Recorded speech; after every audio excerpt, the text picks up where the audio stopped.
Hi, I'm John Kundtz, and this is a recording of a presentation I made to the Lakewood Historical Society's annual meeting of membership at the Church of the Ascension in Lakewood. The presentation was given on Wednesday, April 30th, 2025, and is entitled The Life and Times of Theodor Joseph Kundtz.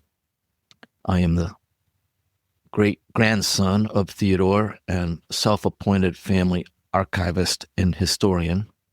I also host the Disruptor podcast and am a blogger and a nonprofit board advisor.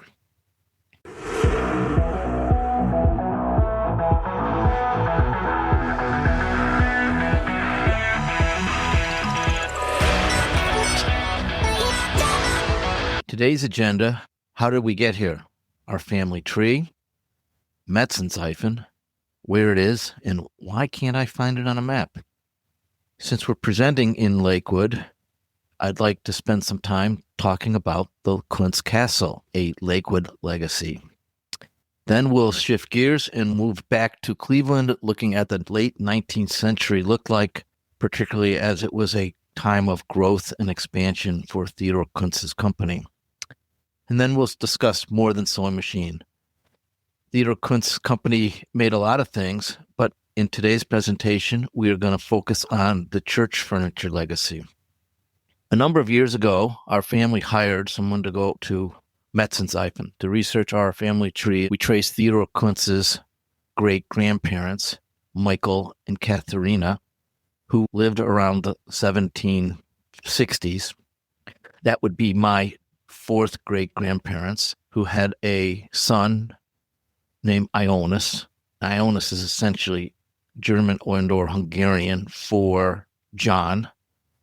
He married Anna. They had a son named Joseph, who married Teresa, and Joseph had Theodore. Then in 1874, Maria and Theodore were married in Cleveland. From 1887 to 1910, Maria and Theodore had 10 children. 6 of them are pictured here. Ewald, my grandfather, Angie, Irene, Dorothy, Marie, and Leo. On June 15, 1926, Betty O'Neill married Ewald. They had 4 children: Louise, Ewald Jr., J. Andrew, my father, and David. My children represent the 5th generation of Kuntzes living in Cleveland. Let's take a trip to a town called Metzenseifen. Metzenseifen was founded in the 1300s by German-speaking immigrants. This picture, taken around the 1890s, shows what Metzenseifen looked like then. It's not much different today. In the background are the Carpathian Mountains. On the other side was technically Germany, which is why many residents, including my great-grandfather, spoke German. In the foreground is the church, the center of town in a quaint village in the Austro-Hungarian Empire. Before World War I, Metzenseifen was near the German border, but it was technically in Hungary. It was roughly about 25 kilometers from Kosice and not too far from Vienna, Bratislava, and Budapest. Today, Metzenseifen is called Medzev and is part of the Slovak Republic. Mary Queen of Angels Catholic Church appears to be the spiritual and physical center of the town in this 1910 picture. The church is on the left. In the background, you can see the town cemetery, which still has descendants and cousins of Theodore buried in it. Medzev is still a small town in the foothills of the Carpathian Mountains. Here are some recent pictures taken by a friend of the family. The first one is Medzev looking east. You can see the mountains in the background. On the upper right-hand corner is the Mary Queen of Angels Church. There's a view of the cemetery in the lower left-hand corner. The last picture in the lower right-hand corner is typical of a village house in Medzev, similar to where Theodore or his family grew up. Their house is no longer there, likely destroyed during a flood shortly after he emigrated to the United States. Speaking of that, in April 1873, Theodor traveled from his home in Metzenseifen across Austria and Germany, ultimately to the French port of Havre, and he boarded the SS Denmark. The SS Denmark was not what you'd call a speedy ocean-going vessel. It was quite slow, turning an already long trip even longer. Theodore, without money, wasn't in a luxury class, so his trip was likely 3 or more weeks in cramped, dirty, unsanitized quarters with limited food and not a lot of facilities, so to speak. So while Theodore crossed the Atlantic Ocean from France to New York, let's take a look at the Kundtz Castle. The Kundtz Castle was a staple landmark in Lakewood from 1903 to 1961. Let's deconstruct the castle's legacy. First, we'll discuss its architecture, then delve into both the interior and the exterior. We'll explore what we think the life on the estate might look like. Unfortunately, all things come to an end. We'll discuss the sale of the castle to the Murrell family and its ultimate demolition in the 1960s. Lastly, we'll cover the rise of Kirtland Lane, which was the property's redevelopment. Here is a 1914 Cuyahoga County map showing the Kundtz property at 13826 Lake Avenue in the upper right-hand corner. This picture is a blow-up showing it turned perpendicular, going west on the top and east on the bottom. You can see the property and from Lake Avenue to Lake Erie. A number of years ago, the Lakewood Historical Society sent me some copies, and they currently have in their archives the original blueprints for the castle. And here I show you one of them, the original staircase blueprint. From the blueprint, you can see the design, the architecture, and the woodworking that Theodore called his mark. He essentially took his cabinet makers and his craftsmen and developed the entire interior of the house. Here's a picture of that staircase taken years ago when the family was still living there. You can see the ornate architecture, beautiful woodworking and furniture of this master staircase. Moving to the outside of the castle, here's an original tower blueprint from the Lakewood Historical Society. And here is a picture of the finished tower. And you can see it matches the blueprint extensively. My dad used to tell stories about visiting his grandmother there. He doesn't remember visiting when his grandfather was alive, but he would visit his grandmother, Maria, and roam the castle. There was a bowling alley in the basement, and he would mess around with that. When he got bored setting the pins up manually, he would go up into the castle tower. It's about a 3-story tower, maybe 4 if you count pinnacle. You could crawl up to the top and look out towards the lake. This picture shows the southern side of the tower. If you looked out this window at the tower, you'd be looking towards Lake Avenue. But if you went to the other side of the tower, you'd have a marvelous view of Lake Erie. Here's the original carriage porch blueprint. This was the front of the house. The house was built when few people had automobiles. So this is where you drive your horse-drawn coach or horseless carriage, park, and enter the house. Here is an artist's rendition with the porch. It shows the magnificent wraparound porch that starts in the front, goes to the eastern side, and then around the northern side of the house. So let's move on and take a quick look at some of the exterior features. Here is a wonderful aerial photograph from the Margaret Manor Butler collection at the Lakewood Historical Society, dated about 1934. At this point, Theodore and his family had lived in the house for close to 30 years. Here is a picture of what they called the carriage house, but it really was actually a barn with stables, stalls, horses, and cows in it. In its own right, a beautiful house. And the family lived there during the construction of the castle that wasn't completed until 1903. Here is a postcard of the house pointing to the house and the grounds moving on. Here's a picture of the north side of the house facing the lake. You can see the window up in the tower, third floor, must have had spectacular views of Lake Erie. This picture was probably taken fairly early after the completion of the construction because the landscaping is still immature and the trees are still young and they haven't grown up like you saw in the aerial photographs earlier. Moving towards the east side of the house, and you can see the entrance to the gardens or grass. And then you can see the north side of the wraparound porch, which we saw from that picture before. It started in the front, went to the side, and is now in the back. Moving to the front of the house, or the south side, facing Lake Avenue, you see the porches again, the tower, the carriage porch, where you would come and drop off and park your car. And then here's another picture taken a bit later based on the maturity of the trees, and starting to see some vines on the carriage porch. It looks like winter, giving a perspective of what it looked like from Lake Avenue as you drove into the driveway.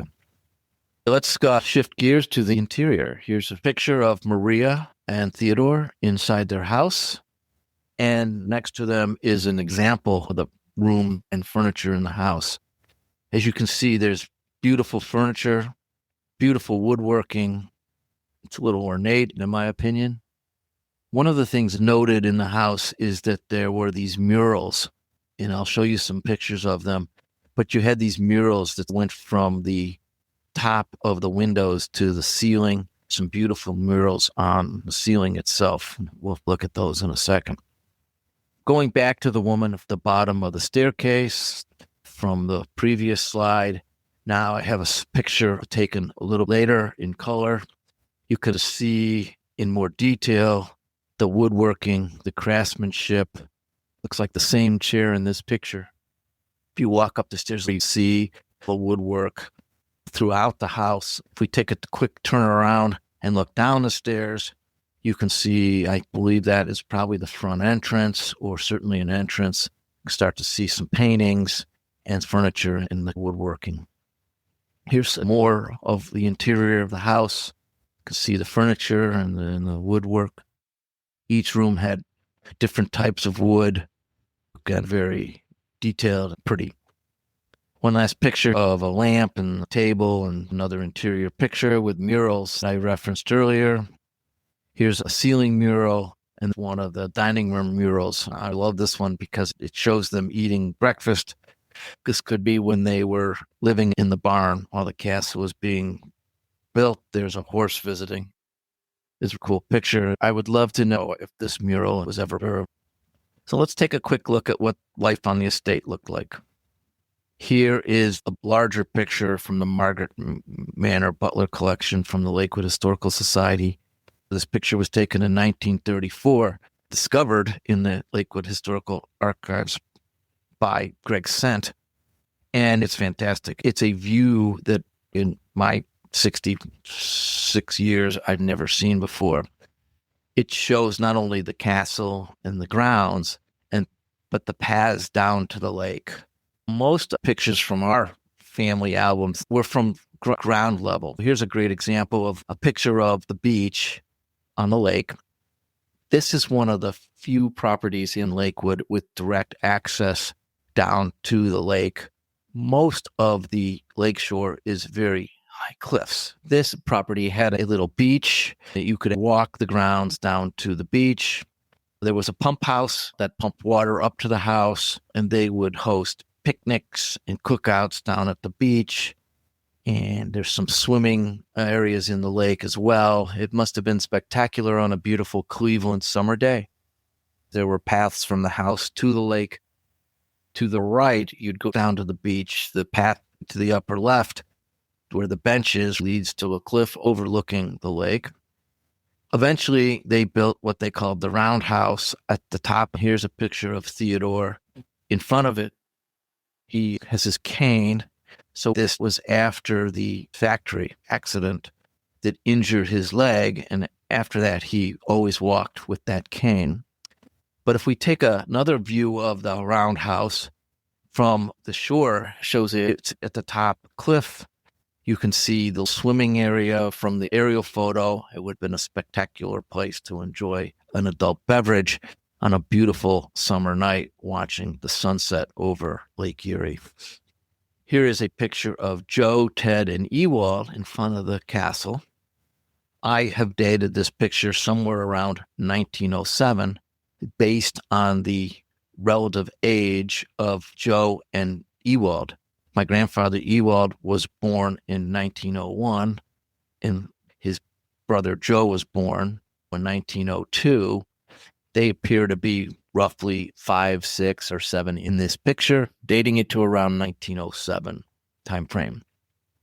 Here is another picture identified around 1910 of Maria and Theodore in front of their house. Here's a blow up to give you a better perspective of their outfits. I think they really embraced the culture of the United States. I asked my dad if he remembers talking with his grandmother, and he said she had no accent. Her English was very good. They spent a good bit of time learning English and assimilating into the United States as a prominent business couple trying to maintain Hungarian roots. Here is a family picture around the 1920s. You can see Theodore and Maria in the front and the rest of the children in birth order. Not pictured is their first child, Joseph Peter, who unfortunately only lived to 2. I believe he died during one of the flu epidemics of the late 19th century. After that, Ted was born.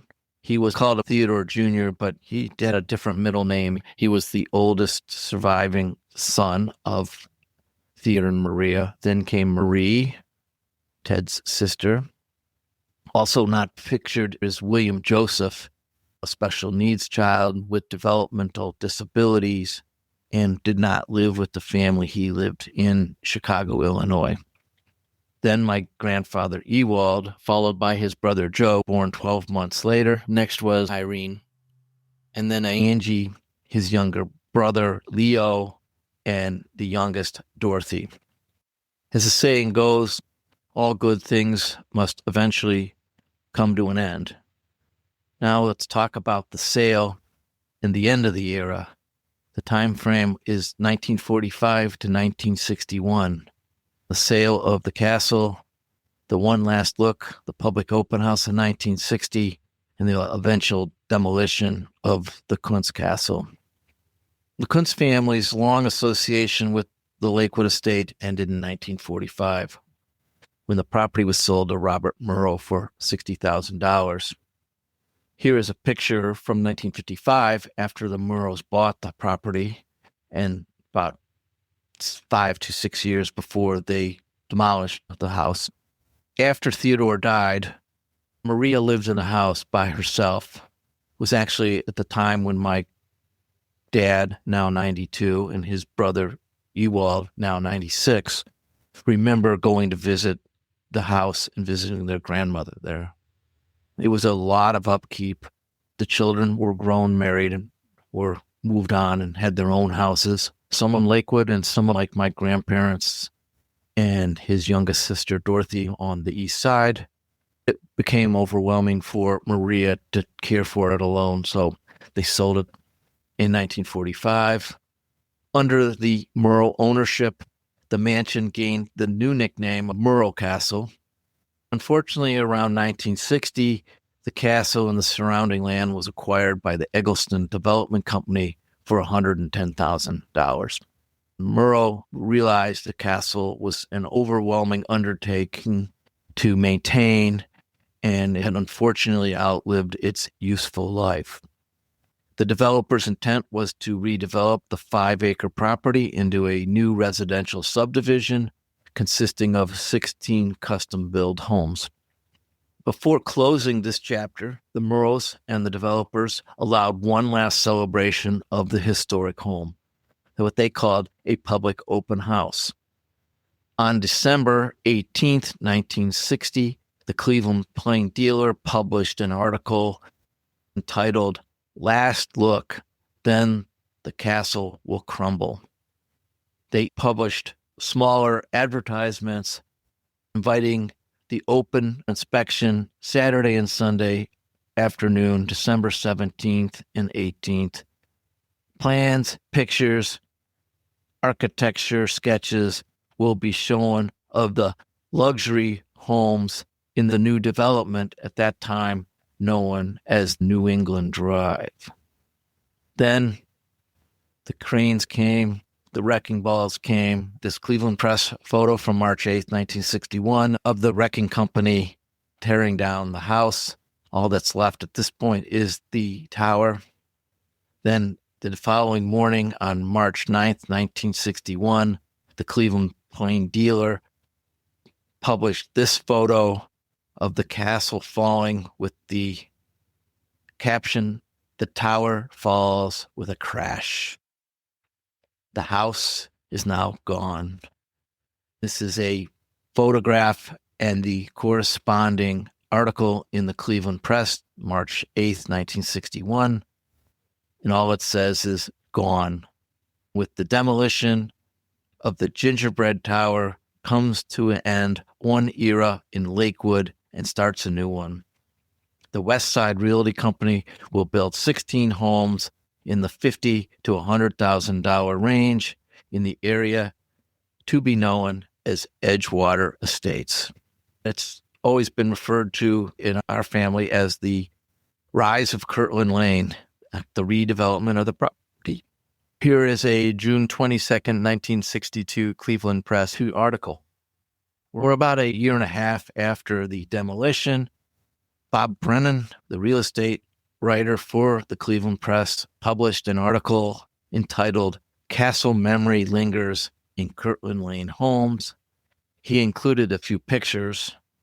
The first home occupied on Kirtland Lane is listed as an air-conditioned New England model bought by Carlisle and Laura Milner. Landscaping here was installed last week. Here is a picture of the original model home for Kirtland Lane. It's listed as a brick and frame home, has 4 fireplaces, first floor utility room, kitchen, and family room. Here is an interior picture of the Carlisle Milner's home, entitled "Spacious Setting for Relaxation." This next picture is entitled "3 Levels Face the Lake." This is the rear of the home being built at 1041 Kirtland Lane for James Stouffer's of Stouffer's Restaurant. It will have a traditional front elevation with an attractive 2-car garage. The home will have living and dining rooms, kitchen, breakfast room, library, bedroom, and bath on the main level, plus 4 bedrooms and 2 baths on the second floor. Basement level consists of a family room, patio, barbecue, and a boat storage room. This picture is entitled "Southern Colonial is among the variety of early American homes on Kirtland Lane." This home has a library on the first floor, a circular stairway, 3 bedrooms, 2 baths, and a den on the second floor. And wrapping up here is an aerial photo of Kirtland Lane. Most of the homes have been built. Kirtland Lane runs down the middle of the property, and the cul-de-sac is probably where the original house stood. Let's shift gears to Cleveland in the late 19th century. This was a growth and expansion era for not only the city of Cleveland and Midwest manufacturing, including the Theodor Kundtz Company. This picture shows the Cauga River, and the brown area is called the Irishtown Bend. It used to be called the Irishtown Bend neighborhood and redeveloped into a park. Margaret Lynch, an archivist for the Irish American Archives Society, found that Irishtown Bend had not only Irish, but a whole bunch of Hungarians. When she was looking at the census, realized that many of the people in the census records listed their native country as Hungary. What struck her was many of those residents listed their occupation as cabinet maker, woodworker, craftsman, factory worker, machinist. The Irish Town Bend initially attracted skilled and semi-skilled workers of Irish descent, but over time, more Hungarians moved and lived in Irish Town Bend.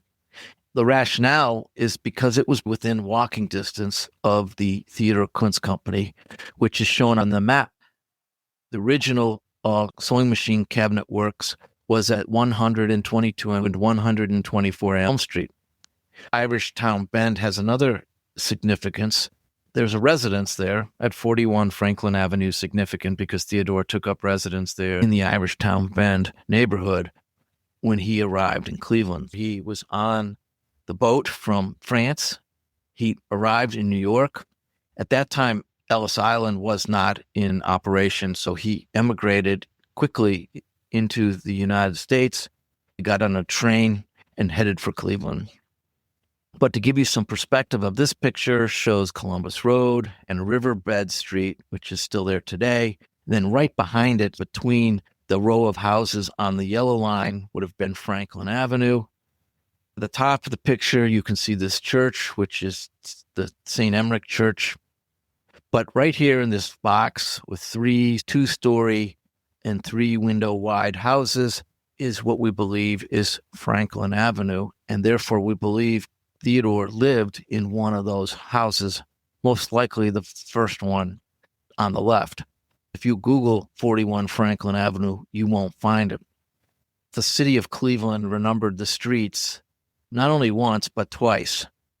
This address doesn't exist because it was replaced in the early 20th century. Margaret Lynch and her brother did a triangulation work and pinpointed this location where Theodore resided, his wife, some of his siblings or cousins and other relatives when they all first moved to Cleveland. Moving down the river towards the lake, we see a picture of the Theodor Kundtz Company. His cabinet work was set up for 122 and done 124 Elm Street in 1878. He took over the space from a bankrupt sewing machine company. In fact, he actually worked for that bankrupt sewing machine company. Even though Metzenseifen was known for metallurgy and ironworks, they had cabinet makers there, and we believe Theodore's father might have been a cabinet maker, giving Theodore an apprenticeship in his early teens. This allowed him and gave him the skill he needed to work for the Cleveland Sewing Machine Company. When the company couldn't pay him, he took his pay in the form of equity and later bought them out, renaming it the Theodor Kundtz Company. Here's a picture from 1879, a company photograph taken in front of the factory. We believe everyone is from Metzenseifen. Almost everyone would consider themselves Hungarian. You can see from this picture, there are 2 sewing machines. Theodore is the gentleman with the hat in the middle, not looking at the camera. There's some young employees at the top left-hand side of this picture, but they were all proud of what they were doing. The company had really started to grow. Here is a picture of the Superior Viaduct around 1885. And at this point, you can see the cabinet works, what they call Plant 1 on the far left on with the box. The lumber yard in the flats in the early 1880s shows the business was starting to grow. A lot of people, a lot of wood. He also had a lumber yard in Lakewood, which is a subject of another discussion because apparently it was one of the most notorious fires in northeastern Ohio. Still talked about it by some elders of the community. Then around 1910, the Detroit Superior Bridge opened. You can see the 5 plants in the upper right-hand corner, the viaduct and the new bridge over in the flats. You can sort of see where the powerhouse is today. Since I am giving this presentation in a church, I thought we'd spend some time talking about church furniture. Theodore was known mostly for sewing machines, and that was certainly his core business, but it wasn't his only business. Theodore expanded into more diversified manufacturing over the years. By the late 1870s through the 1880s, sewing machines was the business. The good news was that by 1879, for all intents and purposes, He was the sole supplier for the White Sewing Machine Company. Sewing machines were very popular and considered pieces of furniture. These machines were expensive and prominently displayed in parlors and living rooms. By 1887, Plant 1, which took up the block of Washington Center, Elm, and Winslow Streets in the Flats, was solely dedicated to making sewing machines. Shortly thereafter, Theodor got into the school furniture business, which he branded as Eclipse. He actually got into it by request. The Cleveland Board of Education needed a local supplier they could trust and asked him to make furniture, which Plant 2 then produced school furniture and eventually church furniture. Beyond Eclipse school furniture, there was the bicycle rim business called Kundtz Bending. In 1897, Theodor was granted a patent, number 596424, for wooden wheel rims. Now, Theodor already had about 40 patents, mostly for sewing machines, but this shows how he got into the business in the late 1890s. I've seen advertisements from European cycling magazines from 1904 into the 1920s.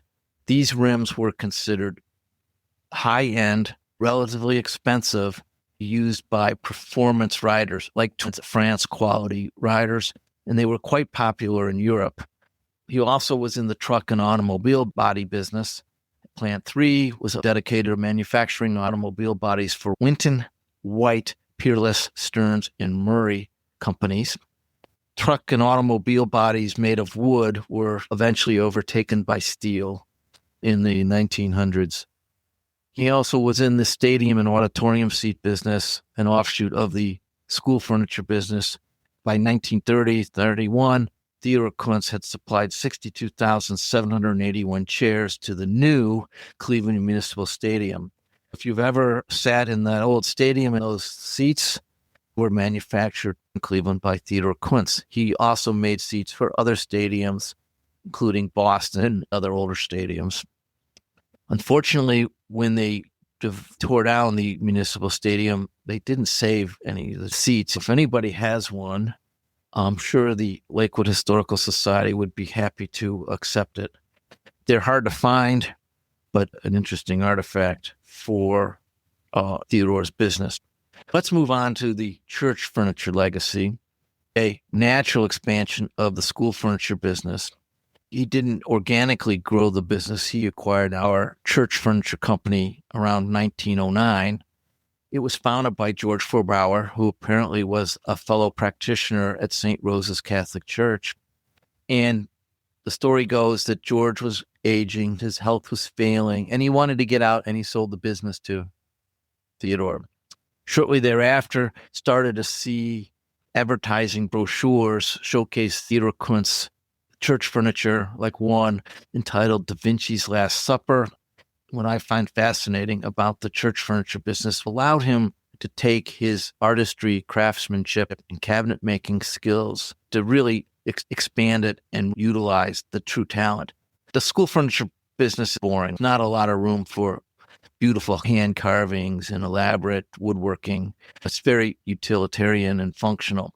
But the church furniture business is different, as shown by this beautifully carved in wood version of Da Vinci's Last Supper. Another couple of brochures advertise what he calls the Kundtz craftsmanship, and the furniture and the pews designed and built by Kundtz craftsmen.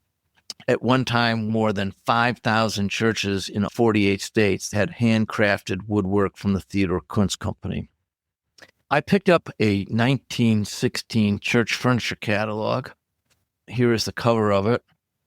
And in the title page, there were two pictures of the factory. The first one says, "The factories cover 4 blocks." The second says, "Over 30 acres of hardware lumber." By 1916, Theodor Kundtz Company had grown and expanded. Here are examples of church furniture from the 1916 catalog. Here's pew end number 114, altar number 12, tri-seat number 576, and high pulpit 389. That takes us to the Church of the Ascension. Here is a picture of my 92-year-old dad in front of the church when we visited after Greg had uncovered some wonderful artifacts tying the current furniture in the church to the Theodor Kundtz Company. Here is a letter dated April 19th, 1916. It's a letter to Reverend Wallace Gordon, presumably the rector of the church, inquiring about providing church furniture. In May 13th, 1916, a letter to R.H. Wilcock, who was listed in other documentation as the chair of the building committee. Essentially, this is a letter acknowledging the fact that they are going to respond with a proposal for the church's needs. And what ties this all out is that on February 16th, 1918, we have a copy of an invoice that definitely shows that business had been conducted between Theodor Kundtz Company and the Church of the Ascension. Let's take a quick look at the current pulpit, the craftsmanship, the choir pews, and the church pews. And then one last letter dated May 21st, 1918, was a letter to Mr. R.H. Wilcock again, acknowledging the payment of $1,590 and, of course, thanking the church for their business. The sales cycle went from inquiry to proposal to invoicing to payment.